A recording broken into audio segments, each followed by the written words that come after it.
you feel lost sometimes? Yeah, right? We're trying to find our way home. Truly, we are never not at home.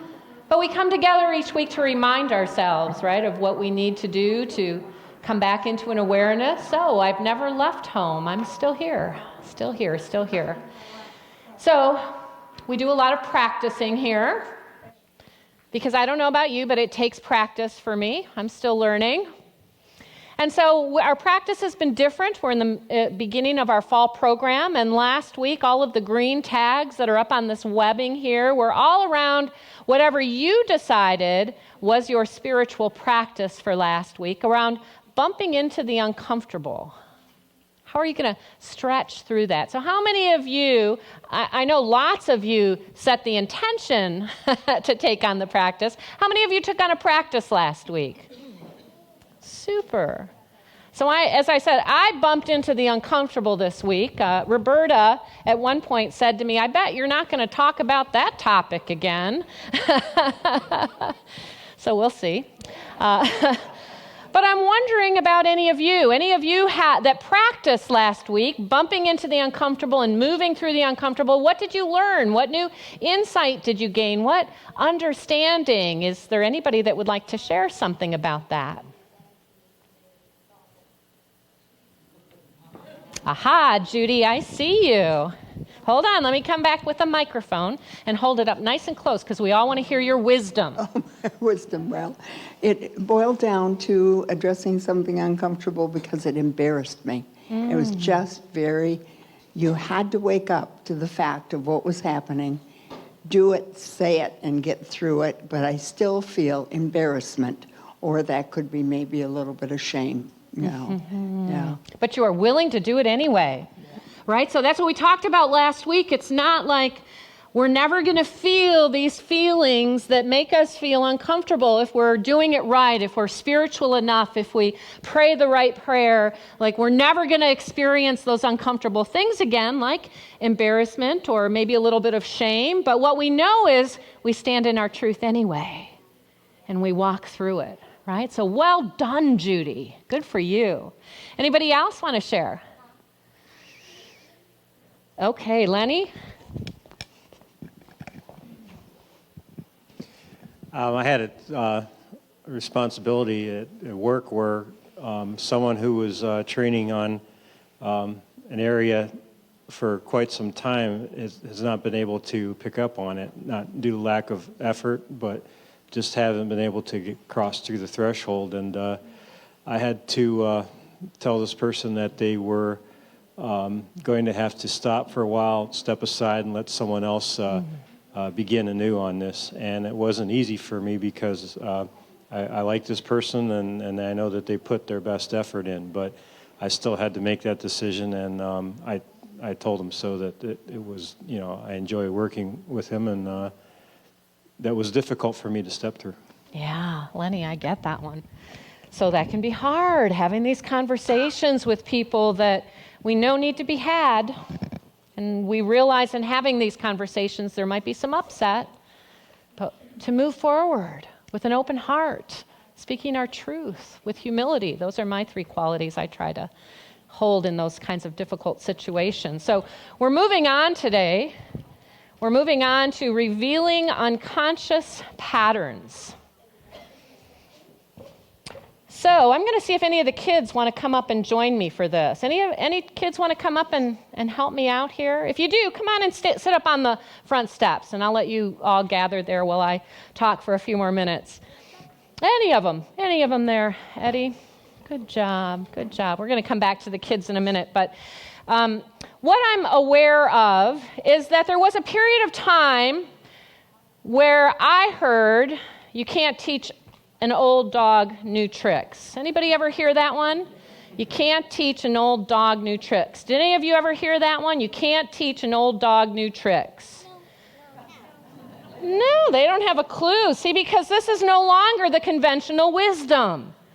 When many of us were growing up, we heard you can't teach an old dog new tricks, which means, your parents, like me, were a little bit older.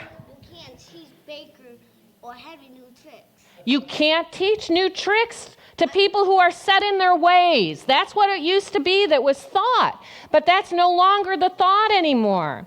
It used to be that science believed that by the time you got to 25, up until that point, so is everybody here under 25? You can all learn, right? So well, your brains are constantly changing. There is something inside of your brain called neural connections, and that's how you learn. Every time you learn something, a new neural connection is made. And it used to be that they thought when you got to our age, you couldn't change those patterns anymore. Once you were set, you were set.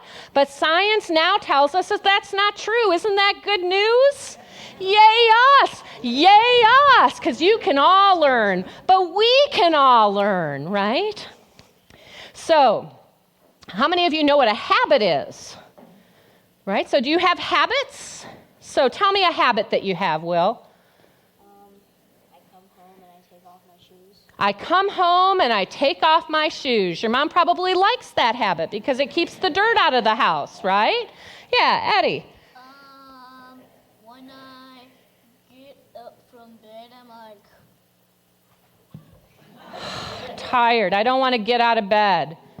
But you have the habit of getting out of bed every morning nonetheless, don't you? actually, that's my brother. He gets up, he sees the blue sky, he's like, okay, I'm left.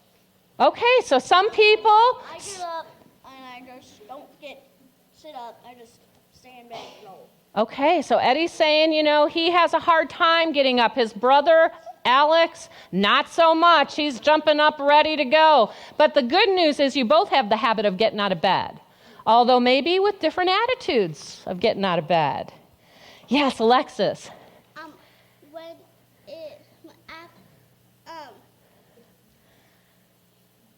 after dinner time, we always brush our teeth.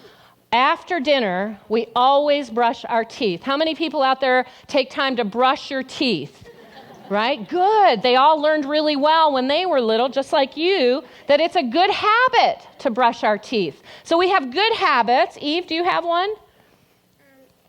My cat always wakes me up in the morning. Your cat has the habit of always waking you up in the morning. Now, I'm not sure how well you can teach cats new habits, but I know people can change habits, right? So some habits are good. You've mentioned some really good habits, and some habits are not so good.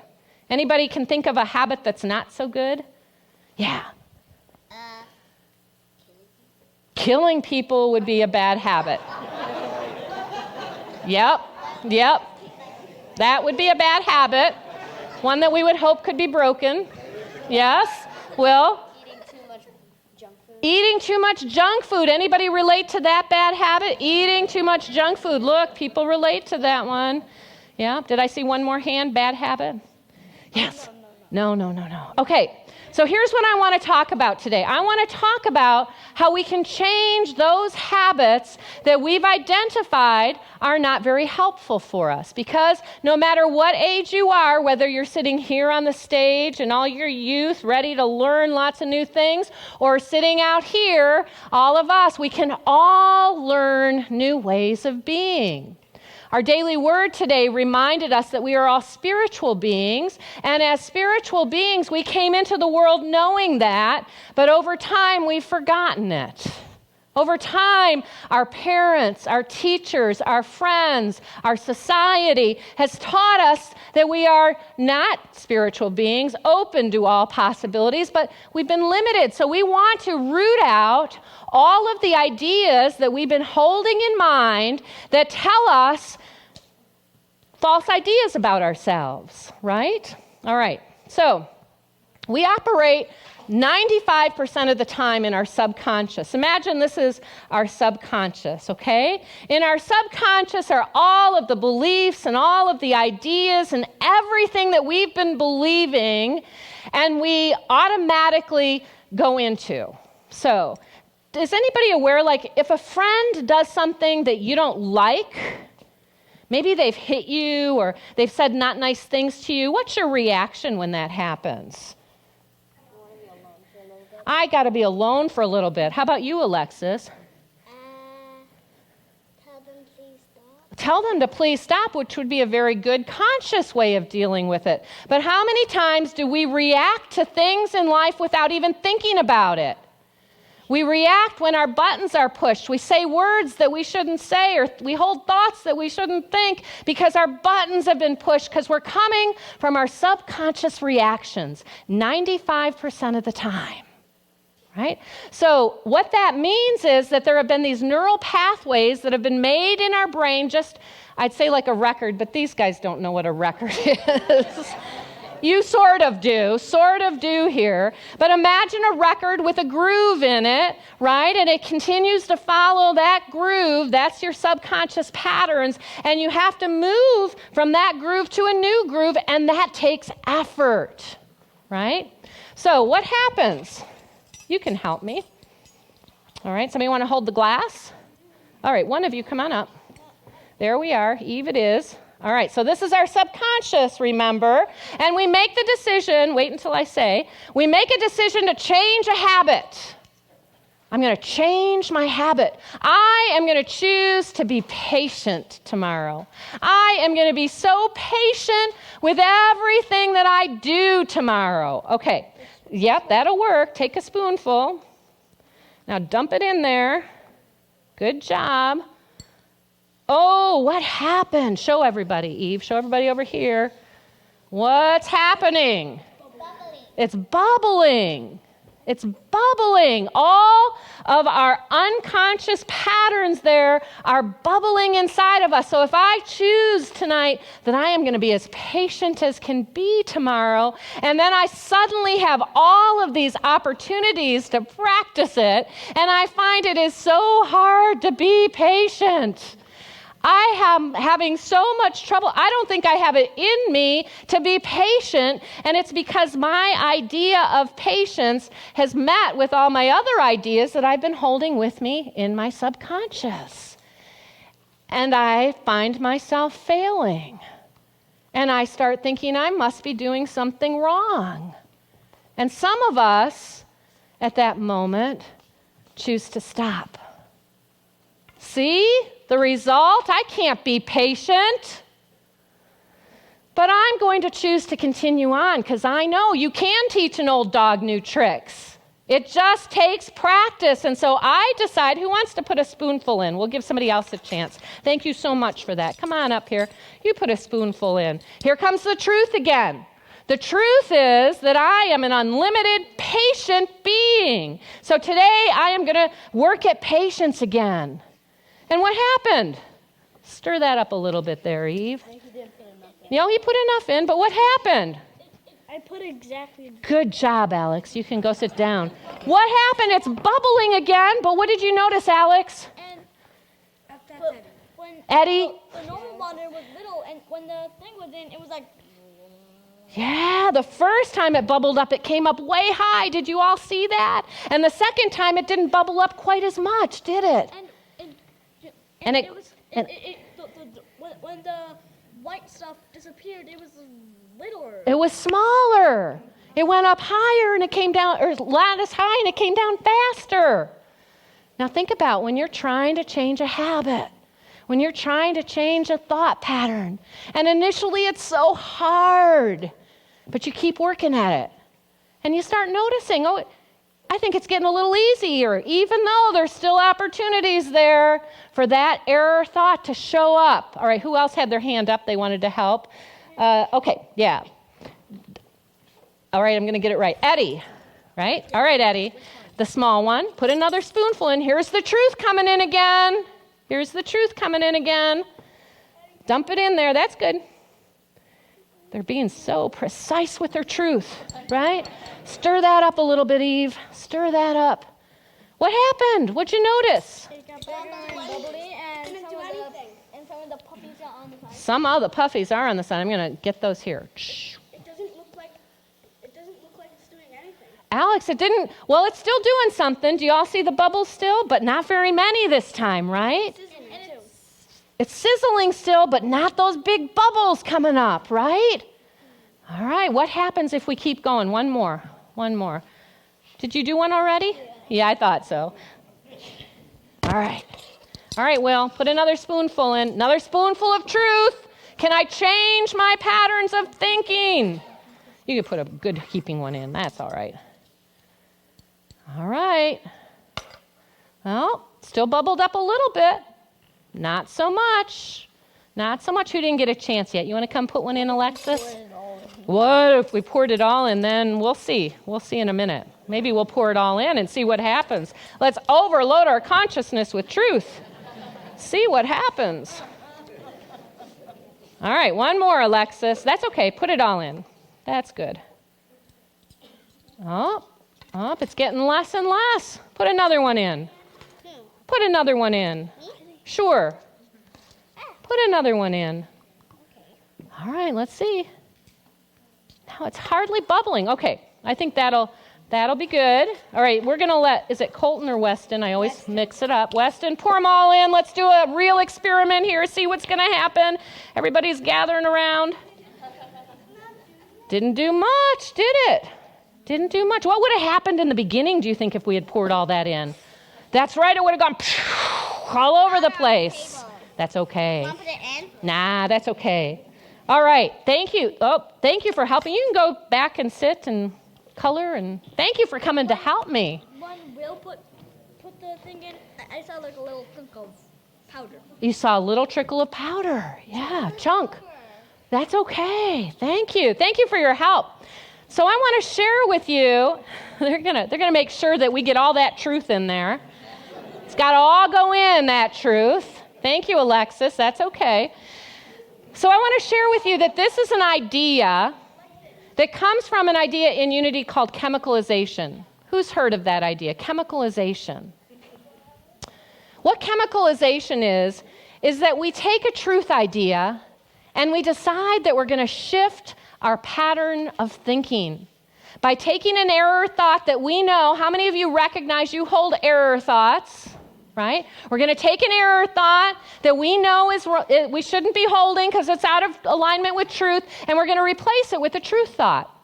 And when we do that, initially, we get to see every place where we are not living that truth thought. And it might create some disturbance in our life. It might create some chaos. It might create some upset.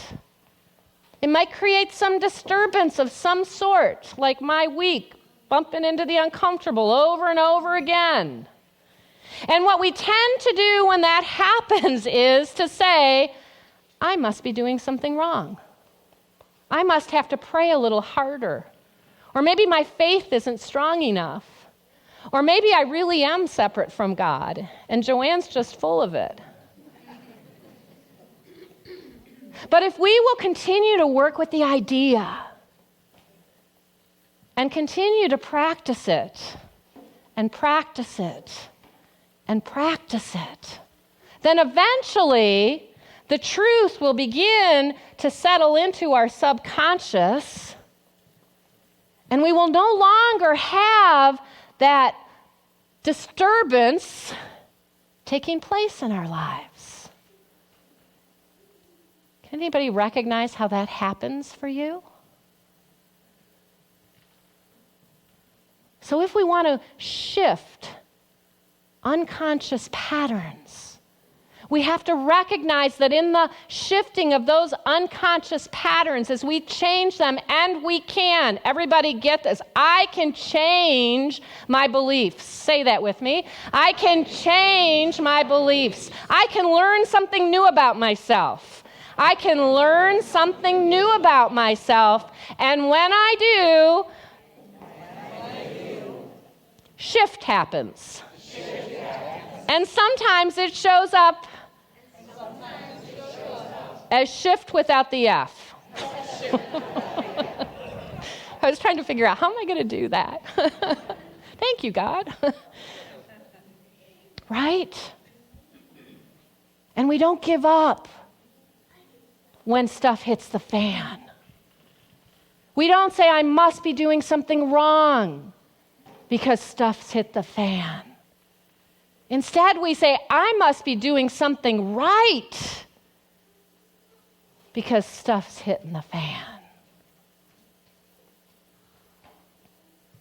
So I love the title of this, which is, it's not shifting. It was unconscious patterns.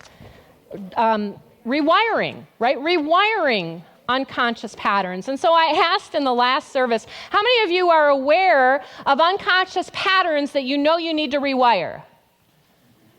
I see hands going up, Greg. Should we tell him?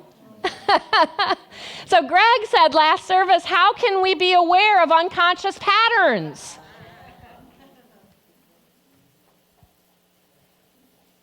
I asked myself the same question this week. Like, does that make sense? Rewiring unconscious patterns. There's a probability, Terry, that we have them. And there is a probability that we are aware of them as well. Even as we continue to be unconscious in the patterns that we are living and thinking and speaking, right?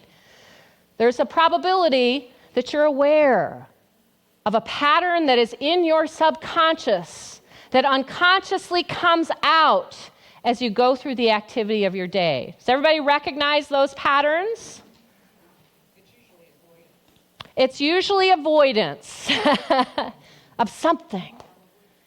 Of something. I'm going to avoid that. Yes, Linda. And what I want you to hear today is that when you become aware, and aware is the key, when you become aware of an unconscious pattern that you know you need to shift, you have the ability to shift it. Because you can teach a old dog new tricks. Because you can learn a new way of being. I don't care if you are 2 or 90. You can change. We have the ability to change within us. We have the ability to change our mind. And that power is the power of will. Each and every one of us has the power of will within. And our power of will is the silver. You all have silver hearts on now, or many of you came wearing silver today, and some of us carry the power of will with us everywhere we go.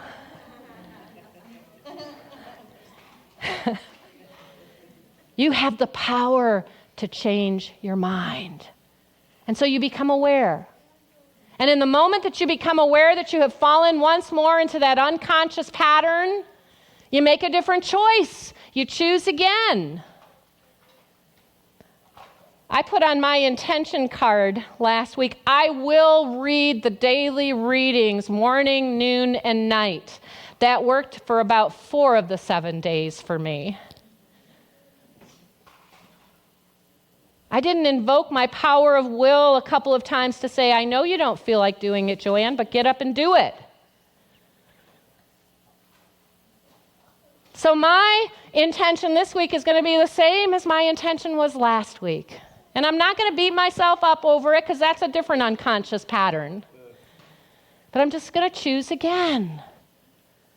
So I want you to think about, you each got some silver cards when you came in today. One with a ribbon, one without a ribbon. I want you to think about what is going to be my intention for practicing this idea this week.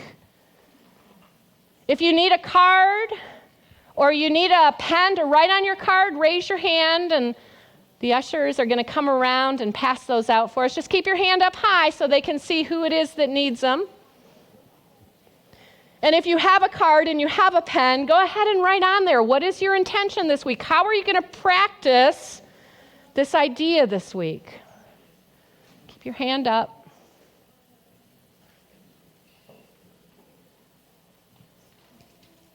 And as people are getting their cards and as people are writing on their cards, I'm going to remind you that one of the cards you're going to take home with you, if you're in a book study group, you got a really nice bookmark that I'm attaching mine to, that you can attach yours to. If you didn't get one, take the one without a ribbon home and just display it somewhere where you can remember what your intention was for this week. Keep it front and center in your mind. Don't go unconscious about what your intention is this week.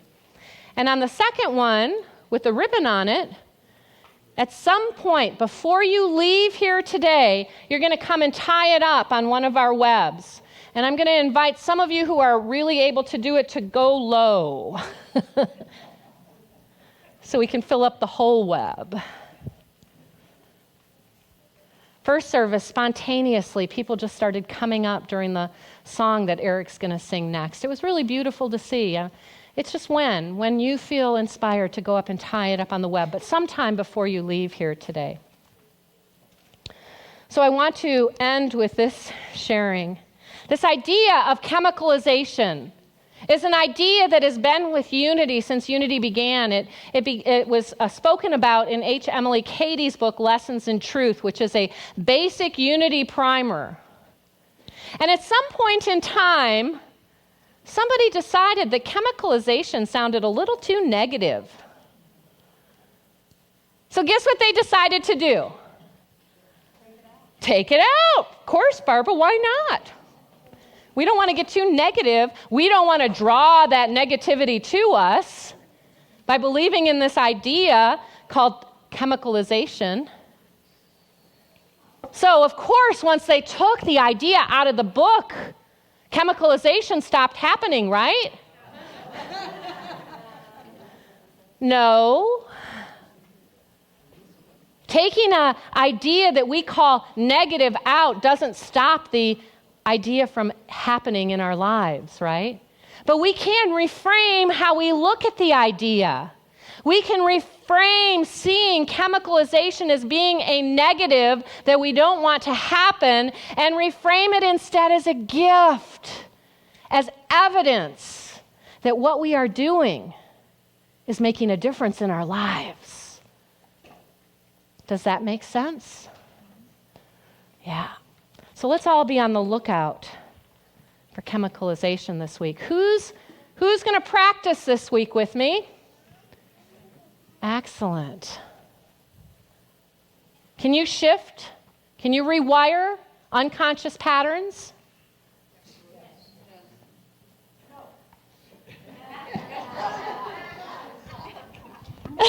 Now Terry's confused. Maybe. Okay, can you rewire unconscious patterns that you become aware of? Okay, let me ask it again because that was a little weak. Can you rewire unconscious patterns that you become aware of? Yes. That's what it's going to take, that energy behind that yes. I'm going to get through my daily readings this week, morning, noon, and night. And you can do whatever you set on your intention card. And together, we're going to rewire our unconscious patterns. And as you and I do so, what we'll notice is changes and transformations in our life as the truth settles in to our subconscious. And then it ripples out from our individual life into the life of our family, into the life of our community, into the life of our world. And that is how we will shift unconscious patterns that are in the mind of humanity. Are you ready for that? Yes. It's going to take more energy than that. Are you ready for that? Yes. That's what it's going to take. Thank you for joining me this week.